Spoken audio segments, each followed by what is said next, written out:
Maswerteng gabi po mga ka-STL. Narito na po ang resulta ng STL Quezon para sa araw na to, third draw. July 17, 2025, araw ng Huwebes. Naway ang mga natayan nyo po mga numero kanina ay manalo nawa ngayong gabing ito, 8 PM. Kaya kunin nyo na po ang inyong mga ticket. Narito na po ang resulta.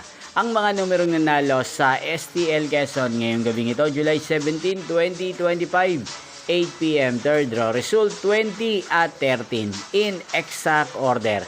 Sa lahat po ng tumaya kanina sa STL Quezon para sa third draw ng 20 at 13. Congrats po sa inyo, panalo po kayo. At ngayong gabing ito sa STL Quezon, natin pong i-shoutout si Ate Badet ng Quezon na araw-araw pong nanonood sa channel na to. Shoutout po sa inyo. Niyo pong napanood ang resulta ng STL Quezon sa channel na to, Roderick Hernandez TV. Maraming salamat po sa patuloy niyo pong panonood sa akin channel. Magkita-kita pong muli tayo bukas ng alas 11 ng umaga.